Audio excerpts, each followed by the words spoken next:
Selamat datang di channel Alur Donghua. Sebelum menonton, silahkan subscribe, biar Mimin tambah semangat update-nya. Tuan Kota, apakah di masa lalu atau sekarang, Kota Qingyang tidak pernah lengah terhadap kota boneka? Tolong jangan khawatir tentang ini. Chen yang mengabaikan Sun Tu dan menangkupkan tinjunya ke arah EKG. Tidak apa-apa, tidak apa-apa. Aku tiba-tiba teringat ini dan mengucapkan beberapa patah kata. Ayo kembali ke topik utama dan bicarakan tentang kompetisi bela diri 5 kota. EKG melambaikan tangannya. Ketika semua orang mendengar ini, mereka semua diam dan menunggu dia berbicara lagi. Aturan khusus tidak jauh berbeda dari masa lalu. Masing-masing dari 4 kota akan menominasikan 12 kandidat. Apakah itu kapten dari setiap kota atau kepala gladiator Suan, mereka semua dapat berpartisipasi. Kota utama, kota Suan, akan mengirim 16 orang. Sebanyak 64 orang akan bersaing satu sama lain untuk menentukan pemenangnya. Selama Anda bisa masuk 3 besar, Anda akan menerima hadiah. Adapun orang yang mampu melewati banyak putaran kompetisi dan mendapatkan juara pertama, dia akan menerima hadiah besar yang tak terduga, kata Egi sambil tersenyum. Uhuk, hadiah yang tak terduga. Apa itu? Mengapa Tuan Kota menahan kita dalam ketegangan sekarang? Qin Yuan mengangkat alisnya dan bertanya sambil tersenyum.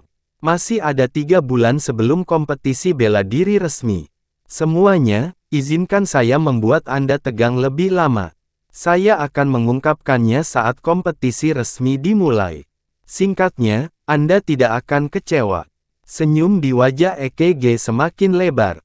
Ketika semua orang mendengar ini, mereka secara alami tidak keberatan. Dalam 3 bulan ini, setiap orang dapat tinggal sementara dan berkultivasi di halaman kota Suan saya. Jika Anda ingin berlatih terlebih dahulu, Anda juga dapat pergi ke arena pertarungan Suan di kota dan berpartisipasi dalam pertarungan Suan gratis, kata EKG. Setelah dia selesai berbicara, dia mengobrol dengan semua orang lebih lama sebelum dia pergi. Setelah pertemuan singkat, setiap orang dari 4 kota yang berafiliasi memiliki pemikiran mereka sendiri dan tidak lagi memiliki mood untuk bersaing satu sama lain. Qin Yuan, Fu Jian, dan yang lainnya memimpin tim masing-masing lalu pergi. Chen Yang dan yang lainnya adalah yang terakhir keluar dari aula dan melihat pria bernama Tong Song menunggu di luar. Para tamu terhormat kota Qingyang, apakah Anda ingin berjalan-jalan di sekitar kota atau mengikuti saya ke halaman untuk menetap? Tong Song berinisiatif menyapa mereka.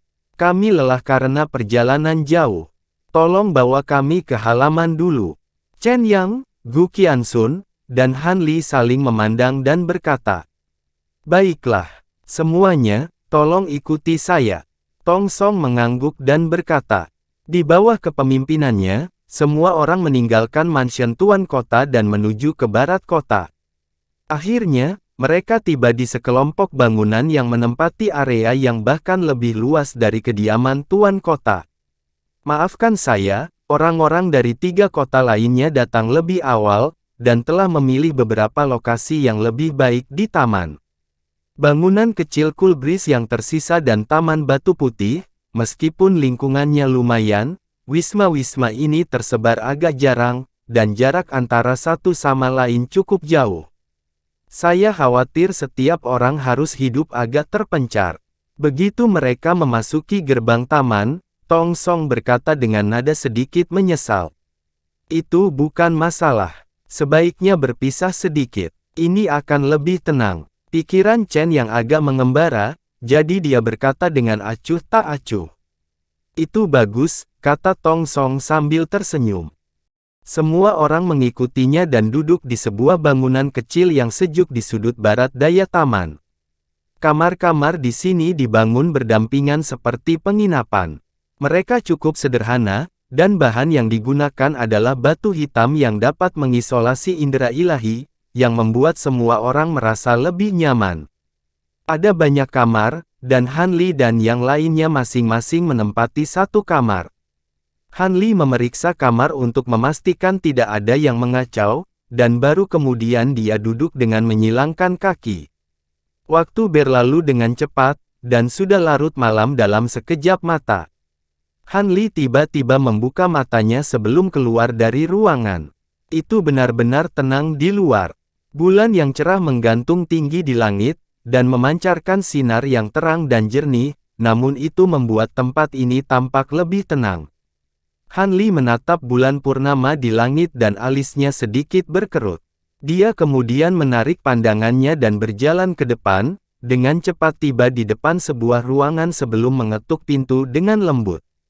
Rekan Taois Li. Setelah beberapa detik, sebuah suara terdengar dari dalam ruangan, setelah itu pintu perlahan dibuka untuk mengungkapkan Taois Xie.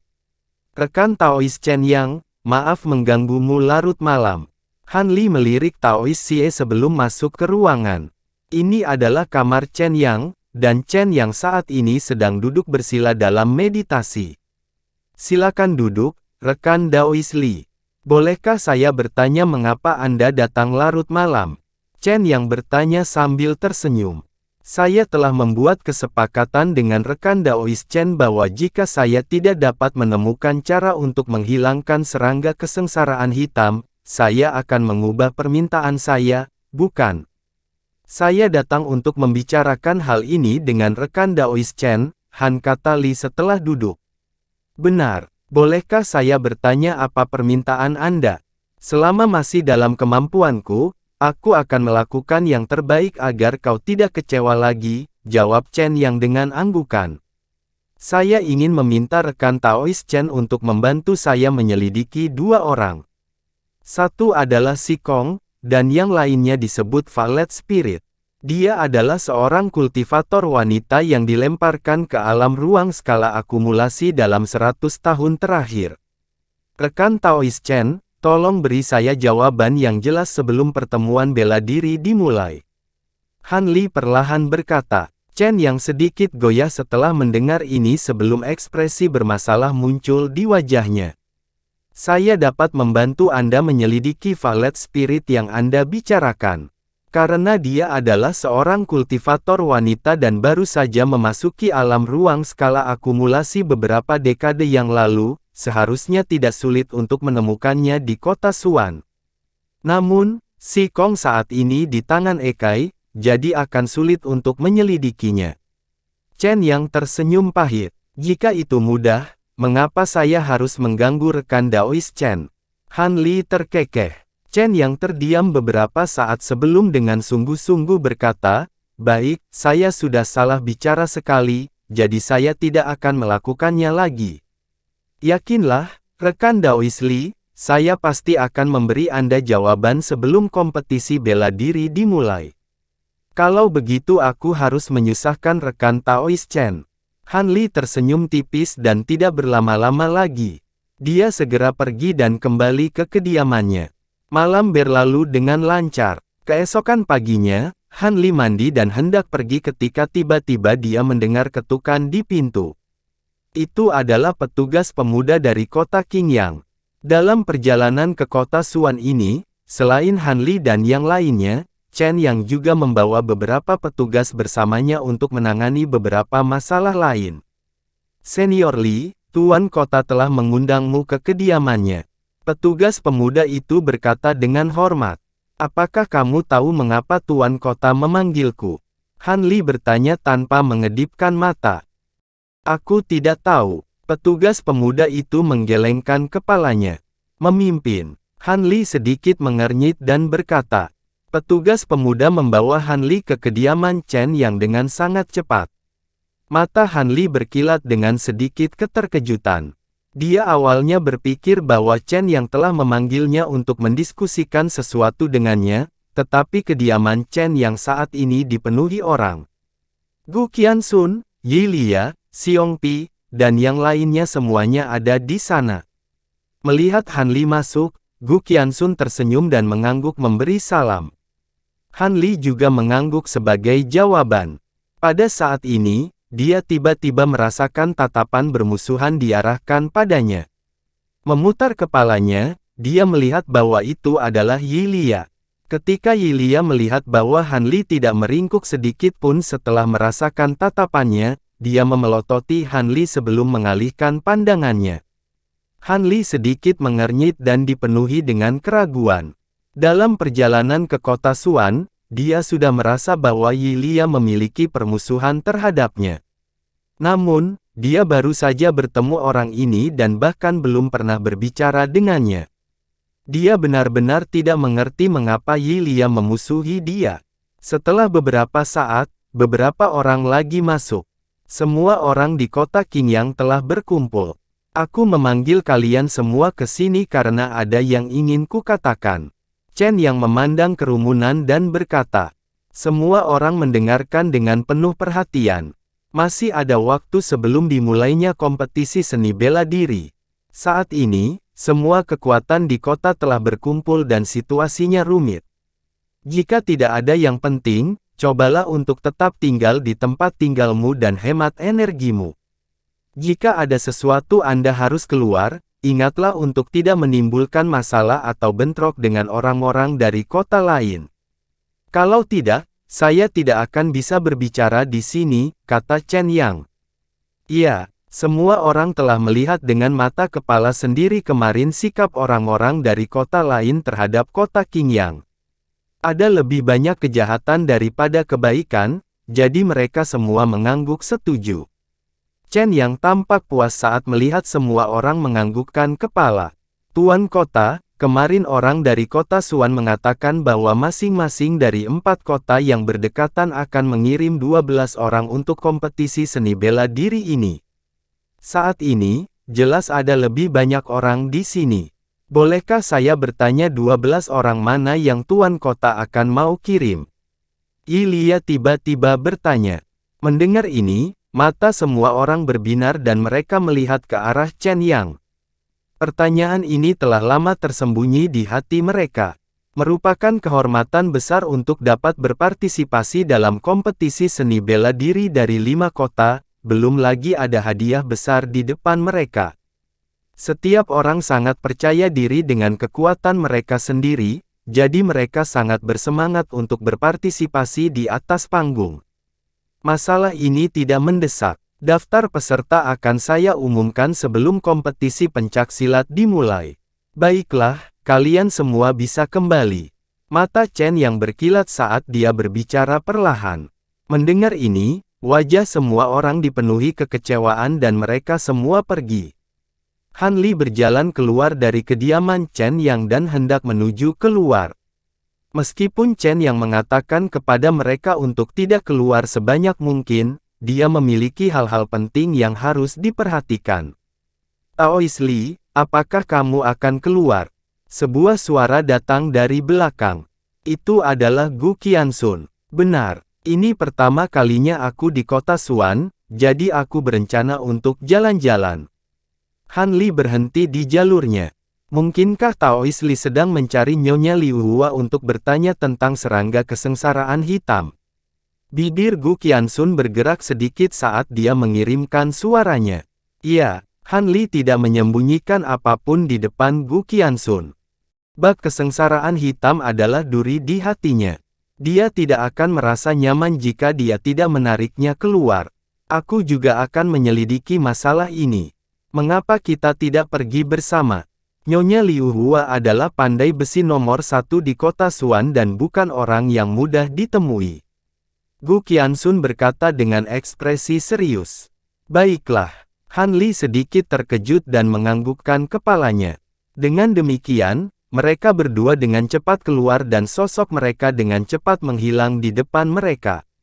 Beberapa sosok berjalan keluar dari naungan pohon tidak jauh dari sana.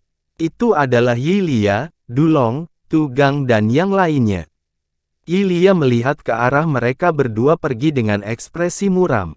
Han Li dan Tu Gang dengan cepat meninggalkan halaman dan menuju ke kota dengan Gu Qianxun memimpin. Karena pengaruh kompetisi bela diri 5 akademi, kota itu ramai dengan orang. Toko-toko di kedua sisi jalan dihiasi dengan lentera dan spanduk berwarna. Kualitas barang yang dijual di toko jelas lebih tinggi dari yang dijual di kota Qingyang. Wilayah kota Xuan juga sangat besar. Jalanan yang ramai terhubung satu demi satu. Dibandingkan dengan tempat ini, kota Qingyang sangat kotor dan rusak. Aku tidak menyangka kota Suan begitu semarak. Tidak kalah dengan dunia luar. Han Li melihat sekeliling dan memuji. Ini adalah kota utama kota Suan. Seharusnya seperti ini. Gu Qianxun berkata dengan acuh tak acuh. Keduanya dengan cepat berjalan melewati beberapa jalan dan meninggalkan area yang ramai. Lingkungan sekitar mulai berkurang penduduknya. Setelah berjalan beberapa saat, keduanya berhenti di dekat pagoda merah yang dibangun di sisi gunung. Pagoda menempati area yang luas. Tingginya 70 hingga 80 kaki dan dibagi menjadi 9 tingkat. Rune merah yang tak terhitung jumlahnya diukir di atasnya dan memancarkan suhu tinggi. Seolah-olah mereka berdiri di mulut gunung berapi. Apakah ini tempat tinggal Nyonya Liu Hua? Han Li melihat ke pagoda merah dan bertanya. Betul, Nyonya Liu Hua tinggal di tingkat ke-9 pagoda ini. Namun, tidak mudah untuk bertemu dengannya. Gu Qianxun melihat ke atas pagoda saat berkata. Taois Gu tampaknya memiliki pemahaman yang baik tentang Nyonya Liu Hua. Aku ingin tahu orang seperti apa dia. Han Li bertanya dengan sikap santai. Saya tidak bisa mengatakan bahwa saya memiliki pemahaman yang baik tentang dia. Siapapun yang pernah ke kota Suan akan tahu nama Nyonya Liu Hua, pandai besi nomor 1 di kota Suan. Mata Gu Qianxun menunjukkan jejak kerinduan. Apakah keterampilan pandai besi Nyonya Liu Hua ini benar-benar kuat? Han Li mengangkat alisnya dan berkata, tentu saja, saya mendengar bahwa sebelum Nyonya Liu Hua dipenjara di alam tata ruang Jilin, dia telah memalsukan alat suci tingkat 3, kata Gu Qianxun. Alat suci kelas 3, Han Li berseru kaget. Alat suci adalah apa yang disebut ras iblis sebagai alat iblis. Klasifikasi alat setan melanjutkan klasifikasi alat abadi. Selain botol langit, yang merupakan keberadaan yang tidak diketahui, harta paling kuat yang pernah dilihat Han Li, pedang transformasi darah rubah surgawi dan pipa luoza, hanyalah alat suci kelas 3. Kedua alat suci ini memberinya perasaan yang tak terduga. Bahkan dengan kekuatannya, dia tidak bisa memahaminya. Nyonya Liu Hua ini benar-benar memalsukan alat abadi yang berada pada level yang sama dengan pedang transformasi darah rubah surgawi dan pipa luoza. Keahlian orang ini memang mengejutkan. Teknik penempaan orang ini mungkin berada di puncak kesempurnaan, tapi itu di luar. Sekarang dia berada di dimensi skala, dia tidak bisa menggunakan ki iblis atau energi spiritual abadi. Aku khawatir dia bahkan tidak bisa menggunakan 10% dari teknik penempaannya. Han Li mengerutkan kening dan berkata, memang begitu. Namun, Nyonya Liu Hua telah meneliti metode untuk menggunakan kekuatan bintang untuk menggantikan ki iblis atau energi spiritual abadi. Metode ini bisa dikatakan unik. Gu Qianxun melirik Han Li dan berkata, mungkinkah batasan yang dibentuk oleh kekuatan bintang yang saya lihat di kota Qingyang semuanya diciptakan oleh Nyonya Liu Hua? Hati Han Li bergerak. Tidak hanya itu, tetapi dikatakan bahwa Nyonya Liu Hua juga telah menemukan cara untuk memasukkan kekuatan bintang ke dalam senjata, memungkinkan untuk menampilkan kekuatan yang sebanding dengan artefak suci di luar. Namun, harga yang dibutuhkan untuk menempa senjata semacam itu sangatlah tinggi dan kami tidak memiliki harapan untuk mendapatkannya. Gu Qianxun berkata dengan menyesal. Ketika Han Li mendengar ini, dia dengan serius menganggukkan kepalanya dan tetap diam. Ayo pergi, Gu Qianxun berkata dan berjalan ke depan. Keduanya tiba di depan menara Yanyang. Pintunya tertutup rapat dan gelombang panas keluar dari dalam. Menara Yanyang ini dikatakan dibangun di atas gunung berapi. Ki iblis tidak dapat digunakan dalam dimensi skala dan hanya dapat digunakan untuk menempa senjata dengan kekuatan api bumi. Gu Qianxun menjelaskan. Han Li mengangguk diam-diam dan melihat sekeliling. Lingkungannya sunyi dan tidak ada satu orang pun yang terlihat. Aneh, jika Nyonya Liu Hua adalah seorang smithing master, mengapa tempat ini begitu sunyi? Apakah tidak ada yang datang untuk meminta senjata? Ekspresi Han Li berubah saat dia bertanya. Nyonya Liu Hua adalah smithing master eksklusif kota Echu dan memiliki status tinggi. Selain itu, dia tidak suka diganggu, jadi biasanya, tidak ada yang berani meminta senjata darinya. Gu Qianxun berkata dan mengetuk pintu. Setelah mengetuk beberapa saat, seseorang akhirnya menjawab. Seorang pemuda pendek dan gemuk dengan kepala penuh bekas luka berjalan keluar. Apa yang bisa saya lakukan untuk kalian berdua? Pemuda pendek dan gemuk itu melirik Han Li dan Gu Qianxun dengan tidak sabar dan berkata dengan malas. Kami sudah lama mengagumi reputasi Nyonya Liu Hua. Hari ini, kami secara khusus datang untuk meminta pertemuan. Tolong sampaikan pesannya. Gu Qianxun menangkupkan tangannya dan berkata. Han Li juga memberi hormat. Oh, kalian berdua datang di saat yang tidak tepat. Tuan telah mengasingkan diri selama beberapa hari terakhir dan tidak akan menemui tamu. Silakan pergi. Pemuda pendek dan gemuk itu melambaikan tangannya dan meminta mereka pergi. Kapan Nyonya Liu Hua akan keluar? Han Li mengerutkan kening dan bertanya. Saya tidak tahu. Tuan punya alasan untuk mengasingkan diri. Jika pendek, dia akan keluar dalam 7 hingga 8 tahun. Jika lama, saya khawatir akan memakan waktu lebih dari 100 tahun. Pemuda pendek dan gemuk itu berkata dan hendak berjalan kembali ke menara. Adik laki-laki, tolong tunggu sebentar. Kami, Gu Qianxun maju selangkah dan memanggil pemuda pendek dan gemuk itu. Huff, kamu benar-benar tidak menginginkan wajah. Apakah Anda tahu identitas tuanku? Bagaimana mungkin ada orang yang hanya meminta untuk bertemu dengannya? Pergi-pergi. Pria muda pendek dan gemuk itu berkata dengan tidak sabar. Itu benar, dua gladiator Suan dari kota Qingyang. Mereka seperti budak. Beraninya mereka meminta untuk bertemu Nyonya Liu Hua. Mereka benar-benar tidak tahu besarnya langit dan bumi. Suara mengejek datang dari belakang. Sosok berjubah putih perlahan berjalan mendekat. Itu adalah Feng Wuchen dari kota Xuanzi yang memiliki sedikit konflik dengannya di aula utama Tuan Kota. Di belakangnya, ada seorang pria parubaya yang mengenakan pakaian kota Xuanzi. Dia memiliki wajah hitam dan janggut keriting. Mata besarnya bersinar, memberikan perasaan keganasan seperti binatang buas. Han Li sedikit mengernyit ketika mendengar ini, tetapi dia tidak mengatakan apa-apa.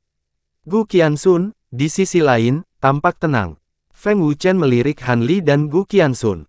Dia maju dan mengangguk sedikit ke pemuda pendek dan gemuk. Dia mengeluarkan kartu kunjungan emas dan berkata, saya Feng Wuchen. Saya di sini untuk mengunjungi Nyonya Liu Hua atas perintah ayah angkat saya, Tuan Kota-Kota Xuanzi.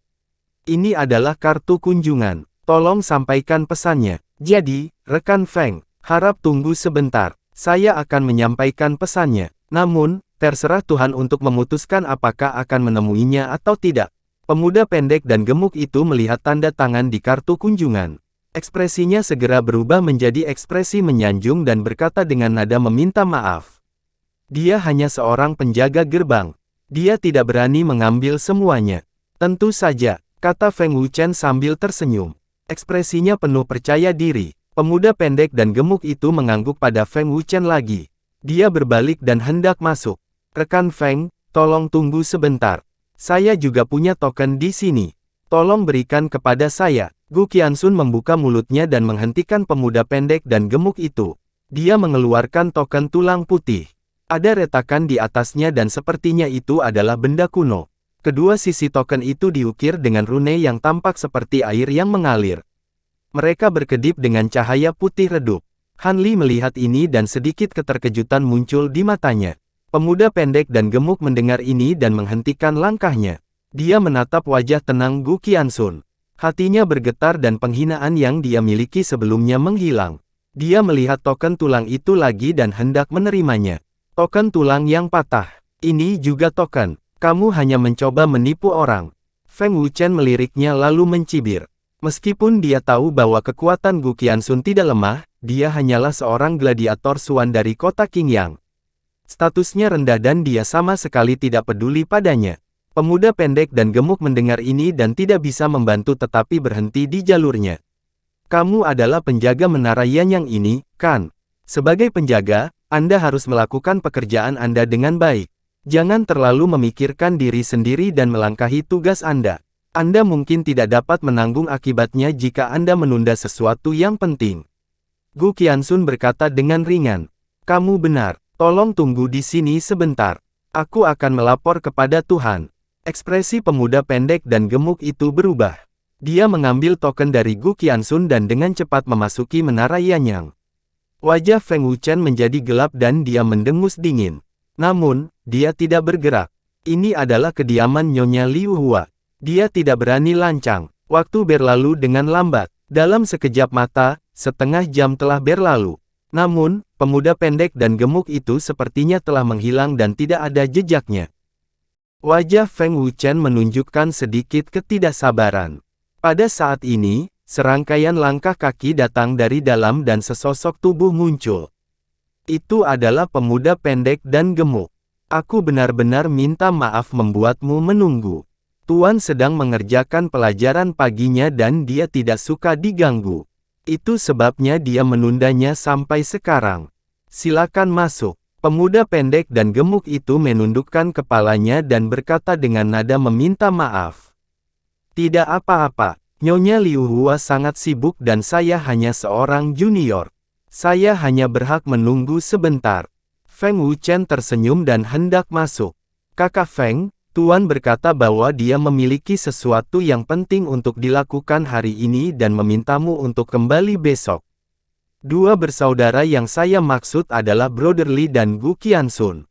Pemuda pendek dan gemuk panik dan buru-buru mengulurkan tangan untuk menghentikan Feng Wuchen.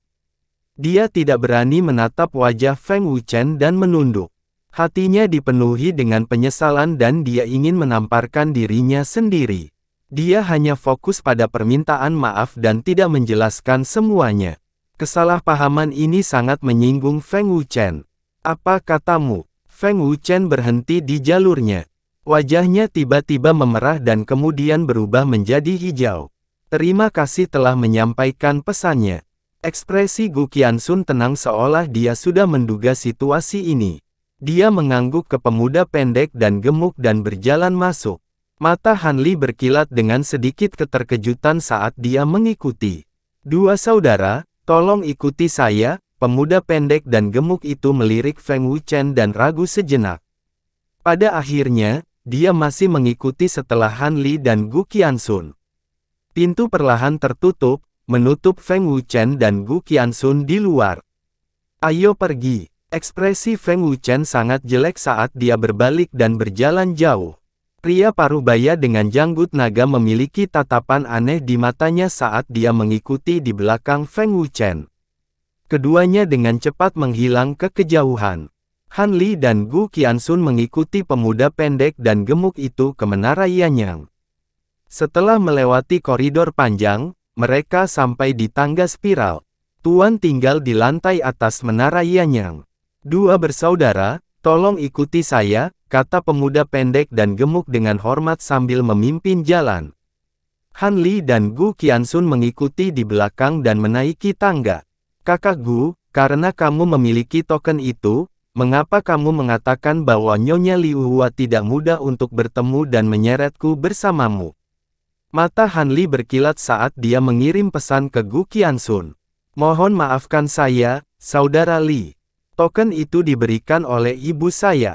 Dia berkata bahwa saya dapat bertemu Nyonya Liu Hua jika saya menggunakannya.